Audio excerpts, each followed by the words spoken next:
নমস্কার বন্ধুরা, জবাব ডেসা নিউজ চ্যানেলের পক্ষ থেকে তোমাদের সকলকে জানাই স্বাগত।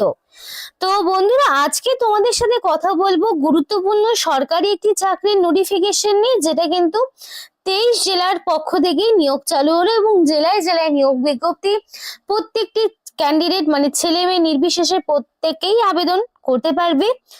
যেখানে তোমার মিনিমাম কোয়ালিফিকেশন লাগবে উচ্চ মাধ্যমিক পাস, এবং সেটা সায়েন্স, কমার্স, আর্টস যে কোনো ব্যাকগ্রাউন্ড থেকে মিনিমাম এইচএস পাস লাগবে।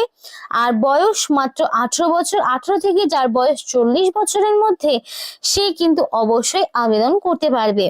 আরেকটি গুরুত্বপূর্ণ বিষয় কি বলতো, এখানে তোমাদের কোনো রকমের ফিস দিতে হবে না, সম্পূর্ণ বিনামূল্যেই তোমরা রাজ্যের যে কোনো জেলা থেকে অ্যাপ্লিকেশন করতে পারবে। আর এই ভিডিওর মাধ্যমে অ্যাপ্লিকেশন প্রসেস সহ A to Z তোমাদের সাথে শেয়ার করব। আর এখানে প্রত্যেকটি ইনফরমেশন তোমরা কিন্তু দেখো, একেবারেই স্কিপ করবে না। যদি তোমরা স্কিপ করো তাহলে কিন্তু ইনফরমেশন মিস হয়ে যাবে এবং পরে তোমাদেরই বুঝতে অসুবিধা হবে। তো চলো দেখে নেই, দেরি করবো না। ডিটেলস বলার আগে তোমাদের প্রত্যেকের কাছে একটাই রিকোয়েস্ট, যে যারা এখনো আমাদের এই চ্যানেলটিকে সাবস্ক্রাইব করোনি তারা ঝটপট চ্যানেলটিকে সাবস্ক্রাইব করে পাশে থাকা বেল আইকনটি ক্লিক করে দাও, যাতে করে পরবর্তী সমস্ত ইনফরমেশন পেয়ে যেতে পারো। তো চলো আর দেরি করব না, সরাসরি বিস্তারিত অফিসিয়াল নোটিফিকেশন নিয়ে আলোচনা শুরু করব। তো আমি অফিসিয়াল ওয়েবসাইট ওপেন করে নিয়েছি, যেখানে দেখে নেব কোন কোন ডিস্ট্রিক্ট রয়েছে। দেখো, উত্তর 24 পরগনা, তারপরে তোমাদের হচ্ছে দক্ষিণ 24 পরগনা, এছাড়াও তোমাদের রয়েছে দেখো বাঁকুড়া, সাউথ 24 পরগনা তো বললাম, তারপরে রয়েছে আলিপুরদুয়ার, বাঁকুড়া, বীরভূম, কোচবিহার, দার্জিলিং, দক্ষিণ দিনাজপুর, উত্তর দিনাজপুর। যারা উত্তর দিনাজপুর, এখানে কিন্তু দিনাজপুর উত্তর লেখা রয়েছে। এছাড়াও রয়েছে তোমাদের হুগলি, হাওড়া, জলপাইগুড়ি, ঝাড়গ্রাম, কালিম্পং, কলকাতা, মালদা, ইস্ট মেদিনীপুর, ওয়েস্ট মেদিনীপুর মানে পূর্ব এবং পশ্চিম মেদিনীপুর, মুর্শিদাবাদ, নদিয়া, পশ্চিম বর্ধমান, পূর্ব বর্ধমান, পুরুলিয়া। তো এখানে কিন্তু সমস্ত জেলার নাম রয়েছে। এবার এর মধ্যে তুমি কোন ডিস্ট্রিক্ট থেকে বিলং করছো, ধরো তুমি উত্তর দিনাজপুর অপশন মানে উত্তর দিনাজপুর থেকে বিলং করছো, তাহলে তুমি উত্তর দিনাজপুরই লিখবে। উত্তর দিনাজপুর থেকে যারা অ্যাপ্লিকেশন করবে তাদের যে পোস্টিংটা সেটা উত্তর দিনাজপুরেই হবে। এবং এরকম বাকি যে যে জেলা থেকে অ্যাপ্লিকেশন করবে সেই জেলাই তোমাদের পোস্টিং পাবে। লোকাল যেখানে কেন্দ্র রয়েছে একদম বিএসকে এর মতোই, একদম বিএসকে এর মতোই। তো তোমাদের এখানে বাকি কি কি ইনফরমেশন রয়েছে দেখাবো এবার। তো এখানে এজ লিমিট দেওয়া রয়েছে।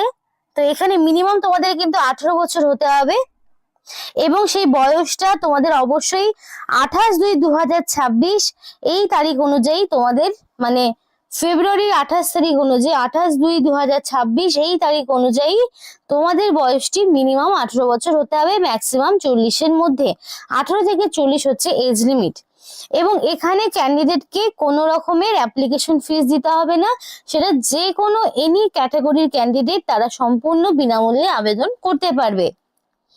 আর আরেকটি সবচেয়ে বড় বিষয় হলো সিলেকশন প্রসেস, যেখানে কোনো রকমের রিটেন টেস্ট নেই, অর্থাৎ লিখিত পরীক্ষা ছাড়াই তোমরা এখানে নিযুক্ত হতে পারছো সরাসরি ওয়াক ইন ইন্টারভিউ দিয়ে। ওয়াক ইন ইন্টারভিউ দিয়ে তোমরা সরাসরি এখানে নিযুক্ত হতে পারছো। কারণ কি, তোমাদের এখানে যে এডুকেশনাল কোয়ালিফিকেশন রয়েছে তার উপর ভিত্তি করে একটা মেরিট লিস্ট তৈরি হবে, এবং সেই মেরিট লিস্টের ভিত্তিতে তোমাদেরকে ইন্টারভিউ নেওয়া হবে এবং সবকিছু মিলিয়ে তোমাদের কিন্তু এখানে নিয়োগ করানো হবে।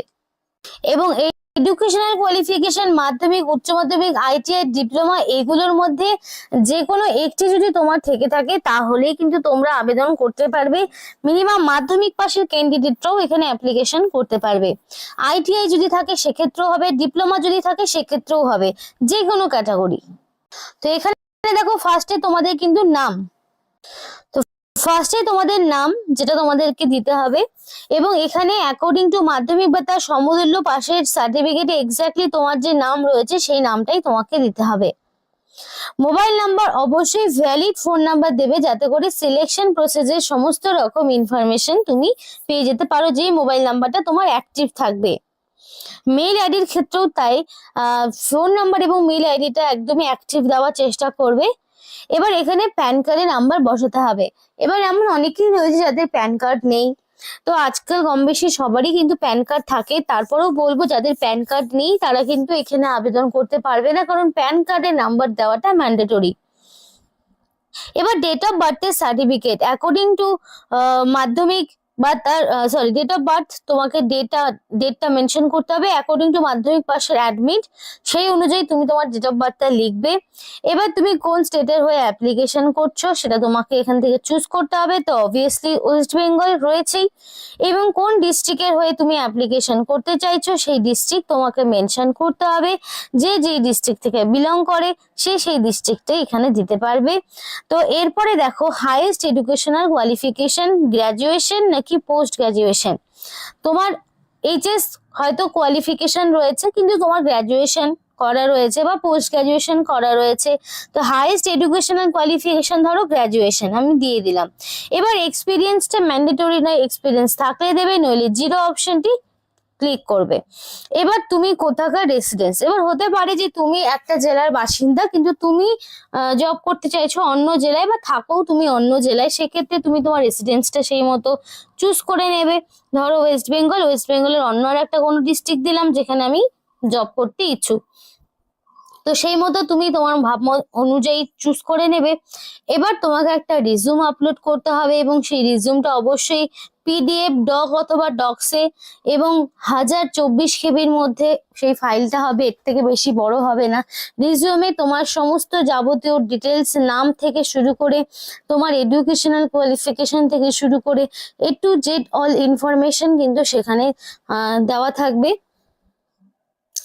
আর একটা বিষয় তোমাদেরকে বলতে চাই, যে এখানে তোমাদের আদার সুপারভাইজার সার্টিফিকেট আপলোড করতে হবে, এবং এই আদার সুপারভাইজার যে সার্টিফিকেটটা সেটা যদি তোমাদের জানতে হয় যে কিভাবে তোমরা পাবে, তাহলে অবশ্যই, বা আদার সুপারভাইজার সার্টিফিকেটটা কিভাবে বের করতে হবে সেটা যদি তোমাদের জানা থাকে তাহলে তো আর কোনো প্রয়োজন নেই, কিন্তু কেউ যদি মনে করো যে আমি জানি না আমার প্রয়োজন, তারা অবশ্যই কমেন্ট বক্সে জানাও, ইয়েস লিখো যদি সম্ভব হয়, তাহলে সেক্ষেত্রে তোমাদেরকে আদার সুপারভাইজার সার্টিফিকেট কিভাবে বের করতে হবে সেটা তোমাদেরকে অন্য আরেকটি ভিডিওতে জানিয়ে দেব। এবং কারা ভিডিওটি দেখছো তারা অবশ্যই একবার কমেন্ট করে যাও যে কোন ডিস্ট্রিক্টের হয়ে তুমি মানে ভিডিওটি দেখছো এবং কোন ডিস্ট্রিক্টের হয়ে তুমি অ্যাপ্লিকেশন করতে চাইছো, অবশ্যই ডিস্ট্রিক্টের নাম তুমি মেনশন করো। আর যদি তোমার লোকাল ডিস্ট্রিক্টের ভ্যাকেন্সি ডিটেলস সম্পর্কে জানতে হয়, অবশ্যই তোমাদেরকে বলবো ডিস্ট্রিক্টের নাম কিন্তু কমেন্ট করতে একদম ভুলবে না। এবার দেখো এখানে তোমাদের জেন্ডার মেল ফিমেল বোথ তুমি সিলেক্ট করতে পারবে। এখানে তোমাদের ক্যাপচার অপশন রয়েছে, সেই ক্যাপচাটা তোমাকে দিতে হবে, সাবমিট করতে হবে, এবং এই সাবমিট করলেই কিন্তু তোমার অ্যাপ্লিকেশন সাবমিট হয়ে যাবে। এখানে তোমাদের এক্সট্রা করে কোনো রকমের ফিস দেওয়ার ব্যাপার নেই, কারণ সম্পূর্ণ বিনামূল্যে তোমরা আবেদন করতে পারবে। এবং সাবমিট অপশন ক্লিক হয়ে যাওয়ার পরে তোমাদের একটা কথা বলতে চাই যে অ্যাপ্লিকেশন ফর্মটির একটা প্রিন্ট আউট বের করে রাখবে, যেটা তোমার ডকুমেন্ট ভেরিফিকেশনের সময় কাজে লাগবে। এবং কি কি ডকুমেন্টস তুমি রিজিউমের সঙ্গে দেবে সেটা তোমাদেরকে বলি। তোমার হচ্ছে রিসেন্ট কালার পাসপোর্ট সাইজের ফটো থাকবে, তারপরে তোমাদের এজ প্রুফ হিসাবে মাধ্যমিক বা তার সমতুল্য পরীক্ষার অ্যাডমিট থাকবে, তারপরে তোমাদের অ্যাড্রেস প্রুফ থাকবে, অ্যাড্রেস প্রুফ হিসাবে কিন্তু আধার কার্ড, ভোটার কার্ডের মধ্যে যে কোনো একটি, তারপর তোমার অল এডুকেশনাল কোয়ালিফিকেশন একদম মাধ্যমিকের অ্যাডমিট থেকে শুরু করে মার্কশিট, তারপরে সেরকম ভাবে উচ্চ মাধ্যমিকের অ্যাডমিট, মার্কশিট, ওভারঅল সমস্ত রকম ইনফরমেশন, গ্র্যাজুয়েশনের সমস্ত রকম, যদি গ্র্যাজুয়েশন থাকে সেক্ষেত্রে গ্র্যাজুয়েশনের সমস্ত রকম ইনফরমেশন, এইভাবে A to Z ইনফরমেশন কিন্তু তোমাকে দিতে হবে। অ্যাপ্লিকেশন করার সময় প্রত্যেকটি ডকুমেন্টস তোমাকে আপলোড করতে হবে, এবং এই ডকুমেন্টস গুলো যখন আবার ডকুমেন্ট ভেরিফিকেশন হবে তখন কিন্তু অরিজিনাল সঙ্গে করে নিয়ে যেতে হবে। তো খুবই ভালো ইনফরমেশন। তো যারা জেলার নাম এখনো কমেন্ট করোনি, বা যদি তুমি অ্যাপ্লিকেশন করতে চাও যে নিজের জেলার ইনফরমেশন জেনে ডিটেলসে, তাহলে অবশ্যই জেলার নাম কমেন্ট করে জানাও। আর আদার সুপারভাইজার সার্টিফিকেট লাগলে অবশ্যই ইয়েস লিখতে পারো। তো এখানেই আজকের মতো ভিডিওটি শেষ করছি। ভিডিওটি যদি তোমাদের ভালো লেগে থাকে তাহলে অবশ্যই লাইক করো এবং চ্যানেলটিকে সাবস্ক্রাইব করে আমাদের সাপোর্ট করো। এরপরে দেখা হবে আরো একটি নতুন ভিডিওতে, যেখানে নতুন আরো একটি ইনফরমেশন থাকবে তোমাদের সকলের জন্য।